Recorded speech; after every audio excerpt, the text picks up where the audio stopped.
I'd rather have the pigeons to wake my sight, because their nodding heads means I've survived the fight, I've survived the night in this doorway.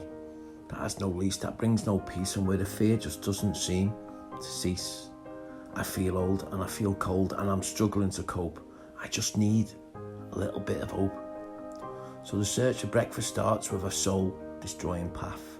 Which shelter has done their math? Which project has the staff to answer my prayer? A warm breakfast with people who actually care, who actually dare to offer support for the battles I've fought and give me the roof I've always sought.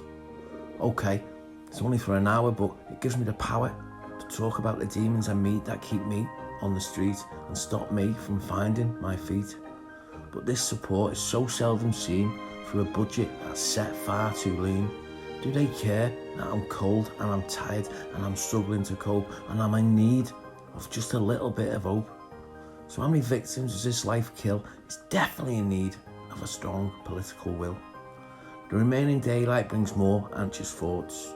Will I stay safe and keep my faith, or will I fall out of sorts? So I have to beg with that embarrassing pose, and as the people look down their nose, I whisper, this is not what I chose. Because I feel ashamed and I'm struggling to cope, and I just need a little bit of hope. Any feelings of peace then begin to drift as the streetlights begin their nightly shift. They highlight me sleeping in my bag, portraying that unwanted antisocial tag, but not the kicking, not the spitting and the stabbing that's such a commonplace at night.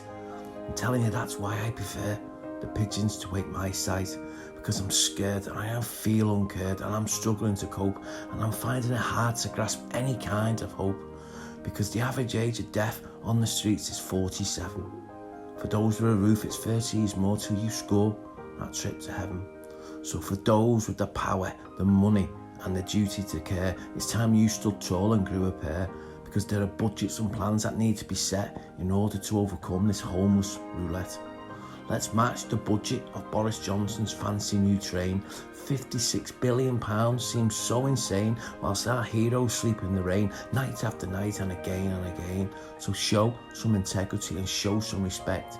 Remove this ignorance and remove the neglect. Being homeless can happen to any man, any race, any colour or any clan, and on any day it's safe to say that it could be you who is cold and damp and struggling to cope and unable to grasp any kind of hope.